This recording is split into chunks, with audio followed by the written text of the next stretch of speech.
AITA for not telling my ex-wife that we lived in a rental apartment. By the way, our car is also rented. Back in 2008, I was fresh out of high school and starting university. You know how it is, life is so exciting, everything feels like a new beginning. And to top it all off, I managed to rent a 2-bedroom apartment in the city center with my girlfriend at the time. She was my first long-term relationship, and we thought we'd found the perfect place. The apartment was cheap, especially considering it was in such a prime location, which was a total score for broke university students. Here's the thing, the owner of the apartment had lost her job due to the whole financial crisis mess, and like a lot of people back then, she decided to try her luck abroad. She just wanted to get out of the country and leave everything behind. So, when she offered the apartment for rent, she didn't care too much about making a profit, just needed some reliable tenants. We moved in with another couple, my buddy and his girlfriend, so the rent was split 4 ways. It was dirt cheap, and we were living the dream. University flew by, and after a while, my friend and his girlfriend decided they wanted a place of their own. No big deal, we all had full-time jobs by then, and it wasn't a stretch to cover the rent between my girlfriend and me, but not long after that, we broke up too. Classic, right? I mean, we were young, and life happens. She moved out, and suddenly I was left alone in this pretty spacious 2-bedroom apartment. For a brief moment, I thought, am I really going to be able to afford this on my own? But here's the thing, the rent was still incredibly low. It had barely gone up at all in those years, and I realized I could totally swing it solo, so I stayed. I didn't want to leave the place, it was home at that point. After the breakup, things got interesting. The owner, who was still living abroad and hadn't returned, got tired of dealing with the hassle of managing everything from another country. She basically trusted me with the place. She didn't want to be involved with bills, maintenance, or any of that stuff, so I handled it all. It was kind of like I was the landlord, even though I wasn't. I just paid the rent to her every month, dealt with all the bills, and she let me treat the place as if it were my own. We didn't even have a written agreement at this point. It was all based on mutual trust. Honestly, it felt like my place, and I started referring to it as such. I mean, who wouldn't after living there for so long and handling everything? I had the 2nd bedroom, which was basically unused unless friends from out of town came to stay. I didn't mind. It was nice having company here and there, especially when you live alone. Fast forward a few more years to 2020, right in the middle of the pandemic, because why not, when I met this girl. She was different, and things moved fast. She was charming, beautiful, and we clicked instantly. We went from dating to living together faster than I had anticipated. By 2021, we were married. Now, here's where things get a little murky. For some reason, and I can't really explain this, I never explicitly told her that the apartment was a rental.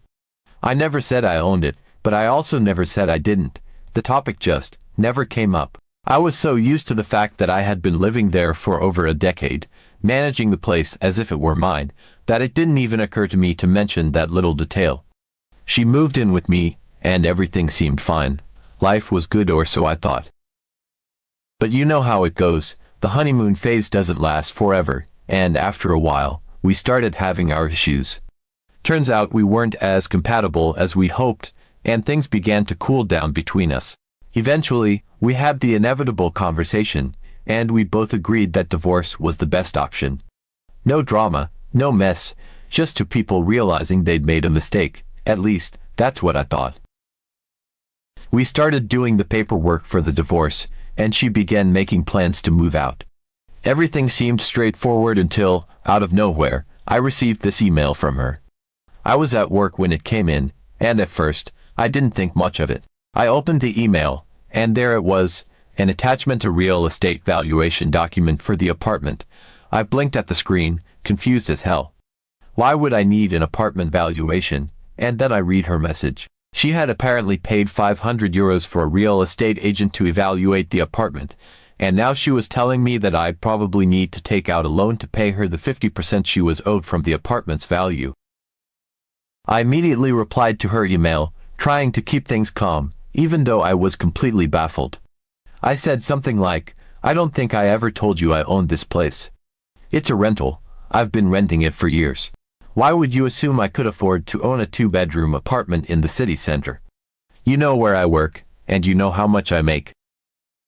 I thought that would be the end of it, maybe some awkward back and forth, but she'd understand, right? Wrong. So wrong. She called me almost immediately, and when I answered, she was furious. I mean, she was yelling like I had committed some massive betrayal. She started accusing me of lying to her for years, saying I had deceived her by not telling her the apartment was a rental. I tried to explain that it wasn't something I intentionally hid from her. It just never came up, and in my mind, it wasn't a big deal. But she wasn't having any of it. She kept shouting about how I'd misled her and made her think we had this apartment together. Then she said something that really threw me off. She demanded that if I wasn't going to pay her for the apartment, she was taking the car instead. Now, here's the thing. We did lease a car together during our marriage, but it's a lease. The bank owns the car, not us. So I told her, as calmly as I could, you do realize that the car is leased, right? We don't actually own it. The bank does. That's when she really lost it. She started screaming that I'd lied to her about everything, not just the apartment but also the car, and how I'd basically been deceiving her our entire marriage. She even demanded that I pay her back the 500 euros she spent on the valuation. I told her, look, I didn't ask you to do that. You didn't consult me before you spent the money, so I don't see why I should be responsible for it. I mean, fair enough, right? She called me an asshole and hung up.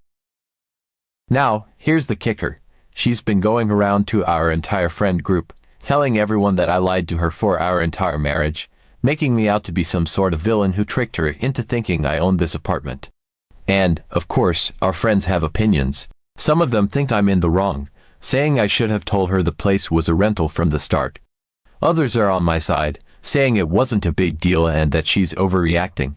Our group chat has been blowing up with debates over whether I'm an asshole for not being upfront about the apartment. So after that explosive phone call where she called me an asshole and hung up, I figured, okay, maybe this is the end of it.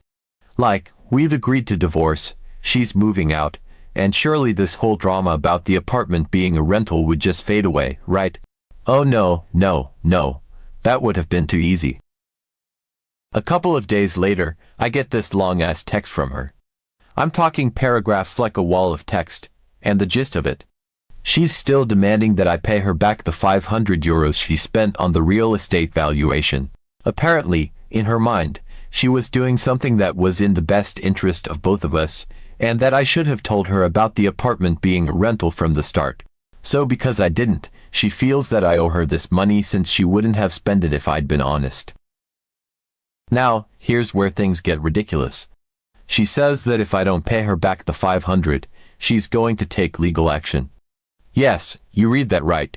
She's threatening to sue me over this. She claims that by withholding important information about the apartment, I somehow misled her into thinking it was ours and that the valuation was done under false pretenses, so now I'm financially responsible for it. I'm sitting there, reading this message, just in disbelief. I mean, we're getting divorced, and instead of focusing on separating amicably, she's gearing up for some kind of legal battle over 500 euros like, are we really doing this? I take a moment to collect my thoughts because, honestly, I'm floored. This is the same person I was madly in love with just a year ago, and now she's treating me like some kind of con artist. I start drafting a response, trying to stay calm, because my first instinct was to just be like, are you kidding me right now? But I decide to take the high road. I tell her, look, I didn't ask you to get the apartment evaluated. You did that on your own without talking to me about it. The apartment is a rental, and I've been paying for it out of my own pocket since we got together. You've never contributed to the rent, so I don't see why I should owe you anything for this valuation. I hit send, thinking that's a reasonable response, right? I mean, she never once paid a dime towards the rent while we were living together. I handled all of that. Sure, we split other bills like groceries, utilities, and the lease on the car, but rent, that was always on me. So why in the world would I owe her for something related to the apartment, especially when it's a rental? Well, of course, that didn't go over well. She shoots back with another text, saying that it doesn't matter if she wasn't paying the rent because we were building a life together, and she was under the impression that the apartment was part of that life. She says I let her believe we were co-owners of the place and that by not correcting her assumption, I misled her into thinking we were on equal footing when it came to the apartment. Now I'm just shaking my head. This is getting out of hand. I tell her again that I never once told her we owned the apartment and that I never hid anything from her. It's not like I sat her down and lied about owning the place. I just didn't bring it up because, in my mind, it wasn't relevant. And I stand by that. She never asked, and it never came up in conversation. Why would I go out of my way to say, "Oh, by the way, this place is a rental"? I figured it was obvious. We're not exactly swimming in money, and she knows how much I make. How could she realistically think I owned a 2-bedroom apartment in the city center? Anyway, she's not having any of it. She sends another message saying that if I don't pay her the $500, she's going to file a claim in court to recoup her losses. And now I'm just sitting there, completely dumbfounded. Court, over €500. For a real estate valuation on a rental property, I can't believe this is happening. She's really willing to drag this out in court over something so trivial. At this point, I'm fed up. I tell her flat out, go ahead and file whatever you want. I don't owe you that money, and I'm not paying for something I didn't ask for. If you want to take this to court, that's your call, but I don't see how you have any legal ground to stand on. That was it for the day. She didn't respond immediately, so I figured maybe she'd finally dropped it. But of course, I should have known better. The next day, I wake up to a barrage of messages in our mutual friends group chat. She's in there, telling everyone that I've been lying to her for our entire marriage, that I'm refusing to pay her back money I owe, and that I'm being completely unreasonable. She even says she's considering legal action because of how deceptive I've been. Now, the group chat is on fire. People are weighing in left and right, and it's turning into this massive debate about whether or not I was in the wrong for not telling her the apartment was a rental. Some people are on her side, saying that I should have been upfront from the start and that it's only fair I pay her back the $500 since she wouldn't have spent it if she'd known the truth. Others are on my side, saying that she's overreacting and that I don't owe her anything because she spent the money without even consulting me. My best friend, Mike, is in there too, and he's been backing me up, saying that it's ridiculous to expect me to pay for something I didn't ask for, especially when it's related to an apartment I don't even own. He's telling people that I've been paying the rent solo the entire time and that Sarah never contributed to that, so she has no claim to anything related to the apartment. But of course, Sarah's friends are jumping to her defense, saying that I was being deceptive and that I should have made it clear from the start that the apartment was a rental. But, of course, Sarah doesn't stop. She's relentless. A couple of days after the group chat debate dies down a little, I get an official letter in the mail. You guessed it, it's from her lawyer. She's actually taking this to court. I'm floored. I mean, part of me thought she was bluffing, just throwing empty threats around to get me to cave in and pay her. But nope. She's seriously suing me over the €500 for the real estate valuation. At this point, I'm done playing nice. I get myself a lawyer too, and we start preparing for what I thought would be a quick and easy case. I mean, how much could there possibly be to argue about? The apartment is a rental. She didn't ask me before getting the valuation. End of story, right? Wrong. The court date gets set, and the drama continues to unfold. Sarah, being the social butterfly she is, keeps talking to everyone in our mutual friend group, acting like this lawsuit is going to be her big victory. She's out there telling people that she's going to expose me for being dishonest and how this will teach me a lesson about keeping secrets in a marriage. She's got this weird narrative in her head that somehow she's the victim of some grand conspiracy, when really, she's just mad because she didn't get what she thought she was entitled to. The day of the court hearing finally arrives, and I'm ready to get this over with. My lawyer has reassured me multiple times that Sarah doesn't have much of a case. I mean, she can't prove any wrongdoing on my part. I didn't lie, I just didn't volunteer unnecessary information about a rental apartment, and I certainly didn't ask her to get it evaluated. So we go to court, and let me tell you, it's an absolute circus.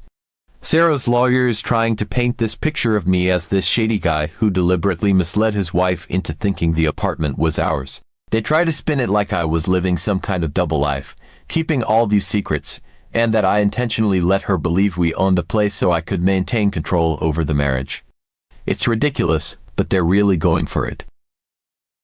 My lawyer, on the other hand, is cool as ice. He lays everything out clearly: how I've been paying the rent for the entire duration of our relationship, how Sarah never contributed to that, and how she made a unilateral decision to spend €500 on a valuation without even talking to me first. He makes it very clear that there was no deception, just a simple misunderstanding that could have been resolved with a single conversation if Sarah hadn't jumped the gun.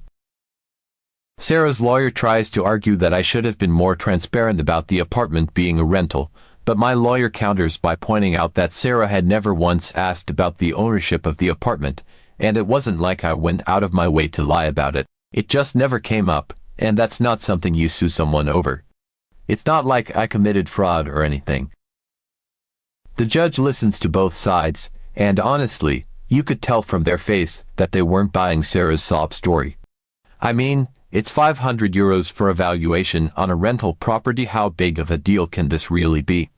By the end of the hearing, it's clear where things are headed. Sarah's case is flimsy at best, and my lawyer's arguments are rock solid. The verdict comes in, and the judge rules in my favor. Sarah's claim is dismissed. But here's the best part. Not only does she lose the case, but the judge also orders her to pay me half of the amount she was suing for as a form of moral compensation for the trouble she caused. That's right, Sarah now has to pay me €250 for dragging me through this entire ridiculous ordeal. The look on her face when the judge announced the ruling, priceless. She was absolutely furious. I'm trying my hardest not to smirk as we leave the courtroom, but inside, I'm feeling vindicated. All of her blustering, all of her threats, and all of her drama had amounted to nothing.